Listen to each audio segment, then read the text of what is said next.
आप सभी का बिहार विद्यापीठ में बहुत बहुत स्वागत है। आज हम बात करने वाले हैं एडिटोरिया 75 के प्रैक्टिस सेट नंबर 3 के बारे में बात करेंगे। इससे पहले 2 प्रैक्टिस सेट देख चुके हैं। अगर आपने प्रैक्टिस सेट ये 2 नहीं देखा है तो जाइए प्ले लिस्ट चेक करिएगा, जहां आपको देखने को मिल जाएगा। आगामी एग्जाम के लिए बहुत ही इंपॉर्टेंट हो जाने वाला है क्लास। तो अगर आप बिहार दरोगा, बिहार मद्य निषेध या किसी भी कंपटीशन एग्जाम की तैयारी करते हैं, उस एग्ज़ाम के लिए बहुत ही बेहतरीन क्लास होने वाला है। तो आप इस क्लास से जुड़िए और रोज़ मेरे साथ प्रैक्टिस करिए। रोज़ के रोज़ आपको ये क्लास देखने को मिल जाएगा। तो आप प्लीज़ जाइए और इस सेशन को लगाइए। ज़्यादा टाइम नहीं लगेगा। अगर आप जाके रोज़ आधा घंटा से 1 घंटा आप टाइम देते हो, इस प्रैक्टिस सेट को लगाते हो, तो आगामी एग्जाम में आप बेहतर स्कोर करोगे और आप अपने सपनों को बहुत ही जल्दी पा लोगे।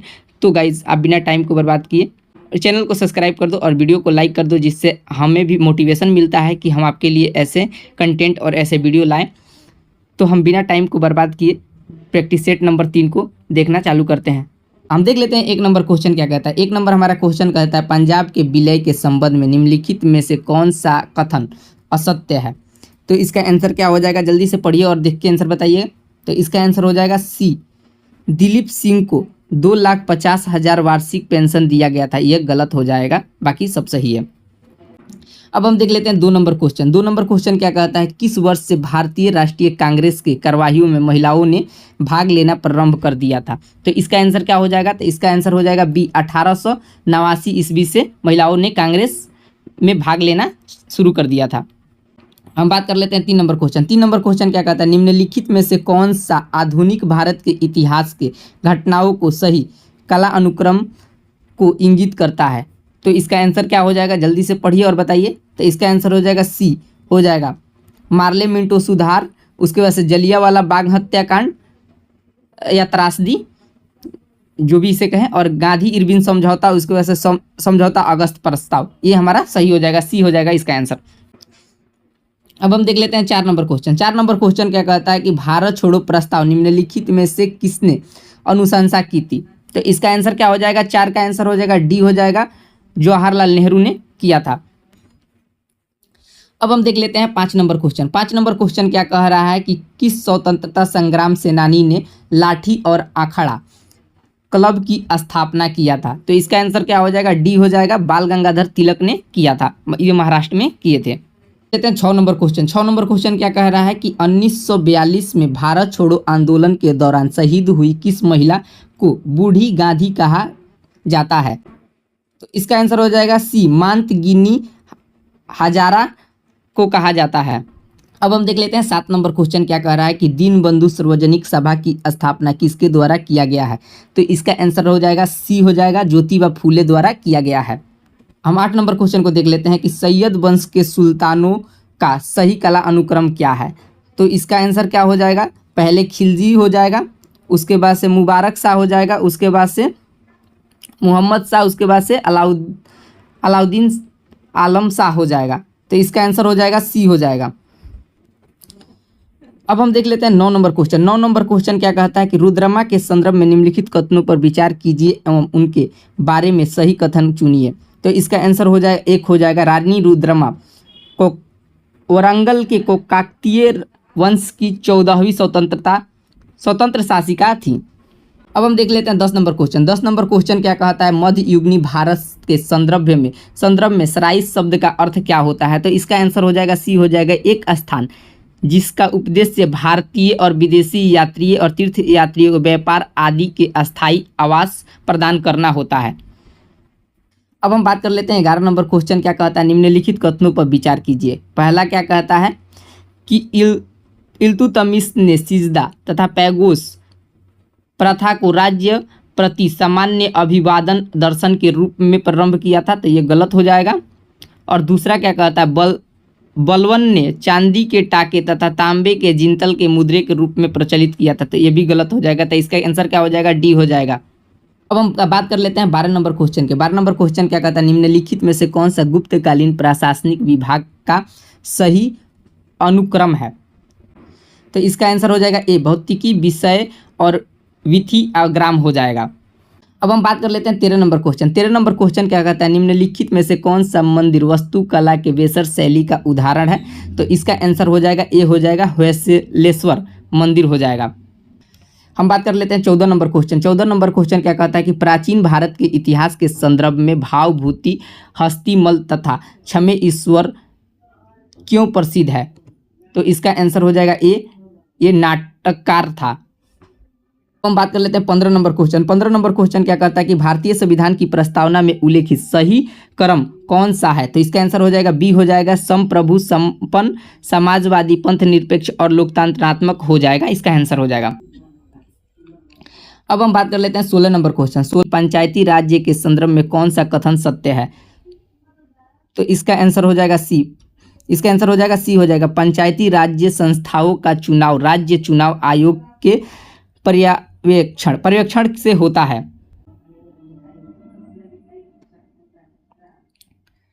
अब हम बात कर लेते हैं 17 नंबर क्वेश्चन। 17 नंबर क्वेश्चन क्या कहता है? केंद्र और राज्य के मध्य वैधानिक शक्तियों का बंटवारा किस अनुसूची के में वर्णित है?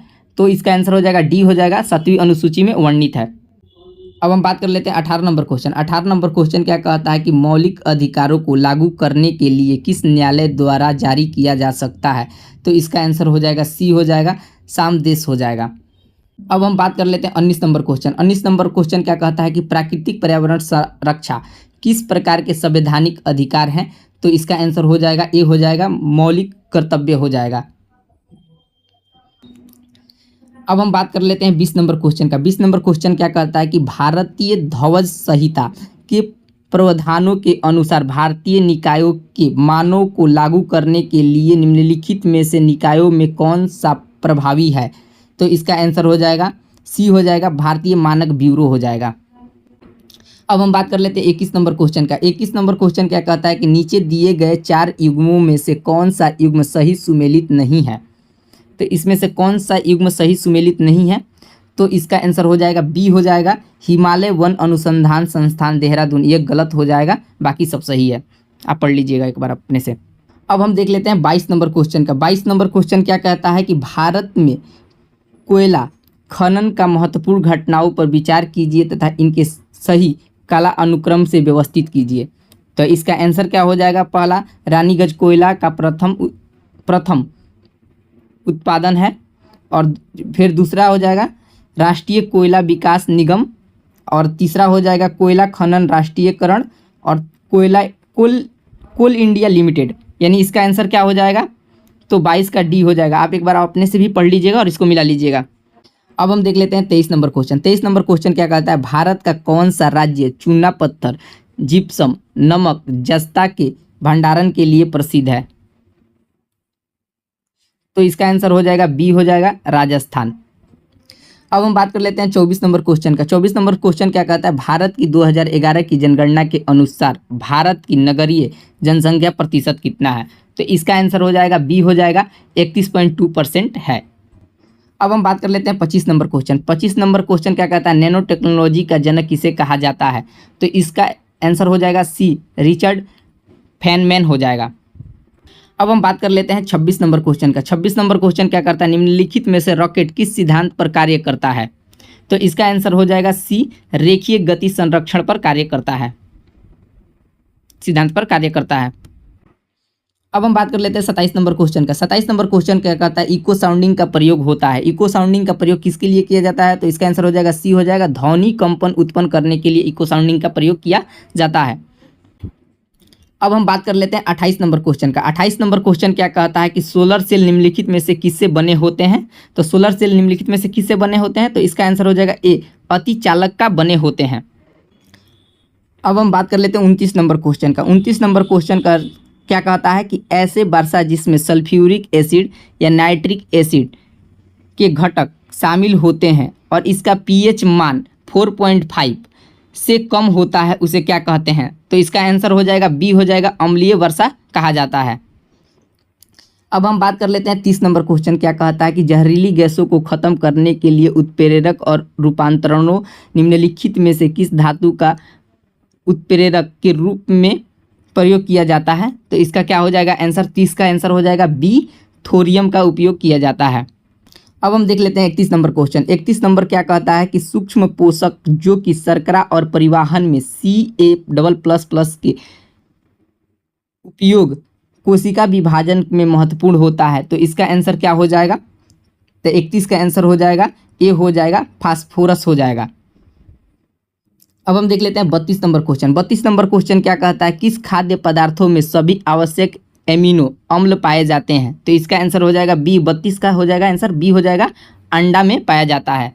हम बात कर लेते हैं अब 33 नंबर क्वेश्चन का। 33 नंबर क्वेश्चन क्या कहता है, निम्नलिखित युग्मों में से कौन सा एक सुमेलित नहीं है? तो इसका आंसर क्या हो जाएगा, ए हो जाएगा, पेडोलॉजी में पौधों और जीवाश्मों का अध्ययन नहीं किया जाता है। ये गलत हो जाएगा, बाकी सब सही है। तो आप एक बार अपने से भी पढ़ लीजिएगा। अब हम बात कर लेते हैं 34 नंबर क्वेश्चन। 34 नंबर क्वेश्चन क्या कहता है कि किस शैवाल से आयोडीन की प्राप्ति होती है? तो इसका आंसर हो जाएगा बी, लेमेनेरिया से प्राप्ति होती है आयोडीन की। तो अब हम देख लेते हैं 35 नंबर क्वेश्चन। 35 नंबर क्वेश्चन क्या कहता है, निम्नलिखित में से कौन सा धातु अम्लों से अभिक्रिया करके आसानी से हाइड्रोजन गैस विस्थापित करता है? तो इसका आंसर हो जाएगा ए हो जाएगा, Mg हो जाएगा। अब हम देख लेते हैं 36 नंबर क्वेश्चन। 36 नंबर क्वेश्चन क्या कहता है कि हरगोविंद खुराना को किस आविष्कार के लिए सम्मानित किया गया? तो इसका आंसर हो जाएगा बी हो जाएगा, जीवों के संश्लेषण के लिए इन्हें सम्मानित किया गया। अब हम देख लेते हैं 37 नंबर क्वेश्चन। 37 नंबर क्वेश्चन कहता है निम्नलिखित में से कौन सा पौधा कीट पकड़ता है? तो इसका आंसर हो जाएगा सी, नेपथेंस हो जाएगा। अब हम देख लेते हैं 38 नंबर क्वेश्चन। 38 नंबर क्वेश्चन क्या कहता है, निम्नलिखित में से किस विटामिन की कमी से सीलियक रोग हो जाता है? तो इसका आंसर हो जाएगा बी, विटामिन B12 के कमी से सीलियक रोग हो जाता है। अब हम देख लेते हैं 39 नंबर क्वेश्चन। ये क्या कहता है कि कोशिकाओं में मौजूद जेली जैसा तरल पदार्थ को कहलाता है? यानी जो जेली जैसा पौधों में तरल पदार्थ होता है उसे क्या कहते हैं? तो उसे, इसका आंसर हो जाएगा डी, उसे कोशिका द्रव्य कहा जाता है। अब हम बात कर लेते हैं 40 नंबर क्वेश्चन। 40 नंबर क्वेश्चन क्या कहता है, पादपों में विभिन्न प्रजातियों में दीर्घकालीन संरक्षण की तकनीक कौन सी है? तो इसका आंसर हो जाएगा बी हो जाएगा, इन विट्रो जीन बैंक हो जाएगा। अब हम बात कर लेते हैं 41 नंबर क्वेश्चन। 41 नंबर क्वेश्चन क्या कहता है कि पर्यावरण निष्पादन सूचकांक सर्वप्रथम कब जारी किया गया था? तो इसका आंसर हो जाएगा 41 का ए हो जाएगा, 2002 में किया गया था। अब हम बात कर लेते हैं 42 नंबर क्वेश्चन। 42 नंबर क्वेश्चन करता है कि बढ़ती शहरी रोजगार के परिप्रेक्ष्य में ग्रामीण शहरी पलायन से संबंधित विरोधाभास निम्नलिखित में से किस मॉडल की व्याख्या करता है? तो यह किस मॉडल की व्याख्या करता है? तो इसका हो जाएगा आंसर डी हो जाएगा, हैरिस-टोड्रो मॉडल की व्याख्या करता है। अब हम देख लेते हैं 43 नंबर क्वेश्चन। 43 नंबर क्वेश्चन क्या कहता है, सूची 1 और सूची 2 को सुमेलित कीजिए तथा नीचे दिए गए कूट की उपयोग करके सही उत्तर का चयन कीजिए। चित्रकला और राज्य, तो देख लेते हैं मधुबनी। मधुबनी कहाँ, मधुबनी पेंटिंग या मधुबनी कहाँ होता है? तो बिहार में होता है। इसका 1 का 4 हो जाएगा, यानी 1 का 4 सभी का दिया है। अब हम देख लेते हैं लेपाक्षी। लेपाक्षी किसका हो जाएगा? तो लेपाक्षी हो जाएगा आंध्र प्रदेश का हो जाएगा, यानी ये कट जाएगा और ये कट जाएगा। अब हम देख लेते हैं पटचित्र किसका हो जाएगा? तो पटचित्र हो जाता है उड़ीसा का हो जाता है। तो इसका आंसर हो जाएगा डी हो जाएगा आंसर। आप एक बार अपने से भी फिर से मिला लीजिएगा। अब हम बात कर लेते हैं 44 नंबर क्वेश्चन। 44 नंबर क्वेश्चन क्या कहता है कि फिलिप्स वक्र निम्नलिखित में से किसके मध्य संबंध स्थापित करता है? तो फिलिप्स वक्र किसके मध्य संपर्क स्थापित करता है? तो इसका आंसर हो जाएगा 44 का बी हो जाएगा, मुद्रास्फीति और बेरोजगारी के बीच ये संबंध स्थापित करता है। अब हम बात कर लेते हैं 45 नंबर क्वेश्चन। 45 नंबर क्वेश्चन क्या कहता है कि सूची 1 और सूची 2 को सुमेलित कीजिए तथा नीचे दिए गए कूट की उपयोग करके सही उत्तर का चयन कीजिए। अब क्या कहता है कि कोयला आधारित बिजली संयंत्र और किस राज्य में अवस्थित है? तो कहलगांव। कहलगांव कहाँ स्थित है? तो इसका हो जाएगा बिहार में स्थित है। खरगोन, खरगोन कहाँ स्थित है? तो इसका हो जाएगा मध्य प्रदेश। कोरबा कहाँ स्थित है? तो कोरबा छत्तीसगढ़ में स्थित है और इसका हो जाएगा 3 हो जाएगा। तो अब हम देख लेते हैं आंसर हो जाएगा 2 1 4 3 हो जाएगा इसका। तो 2 1 4 3 इसका आंसर हो जाएगा आपका डी आंसर हो जाएगा इसका। आप एक बार अपने से भी मिला लीजिएगा इसको। अब हम बात कर लेते हैं 46 नंबर क्वेश्चन का। 46 नंबर क्वेश्चन क्या कहता है, निम्नलिखित जोड़ों में से कौन सा जोड़ा सुमेलित नहीं है? तो इसका आंसर क्या हो जाएगा, कौन सा गलत है? तो इसका डी गलत है। तो कार्ल मार्क्स या principle of the politics economy and taxation, यही गलत हो जाएगा, बाकी ये सब सही है। तो आप एक बार अपने से भी पढ़ लीजिएगा ध्यान से इसको। अब हम देख लेते हैं 47 नंबर क्वेश्चन। अफसफा कहाँ लगाया गया था सबसे पहले? तो यह पूर्वोत्तर राज्यों में लगाया गया था। इसका आंसर हो जाएगा डी, हो जाएगा 47 का। अब हम बात कर लेते हैं 48 का। मोर भारत का राष्ट्रीय पक्षी कब घोषित किया गया? तो 48 का आंसर हो जाएगा डी, हो जाएगा 1963 में घोषित किया गया था। अब हम बात कर लेते हैं 49 नंबर क्वेश्चन। 49 नंबर क्वेश्चन क्या कहता है कि भारतीय मुद्रा बाजार के अंतर्गत निम्नलिखित में से कौन सा शामिल नहीं है? तो इसका आंसर हो जाएगा सी, हो जाएगा भारतीय औद्योगिक विकास बैंक शामिल नहीं है। अब हम बात करते हैं 50 नंबर क्वेश्चन, और इस प्रैक्टिस सेट का लास्ट क्वेश्चन हो जाएगा। ये क्या हो जाता है? 50 नंबर क्वेश्चन क्या कहता है कि पोचमपल्ली किसके लिए प्रसिद्ध है? तो यह इसका आंसर हो जाएगा 50 का आंसर हो जाएगा सी, हो जाएगा बुनाई के लिए प्रसिद्ध है। गाइज अभी तक आप वीडियो में बने हो तो वीडियो को लाइक करो, चैनल को सब्सक्राइब कर दो। और ये प्रैक्टिस सेट बहुत महत्वपूर्ण हो जाता है आगामी किसी भी एग्जाम के लिए, तो आप इस प्रैक्टिस सेट के साथ जुड़कर और मेरे साथ प्रैक्टिस करो और आगामी एग्जाम में आप बेहतर स्कोर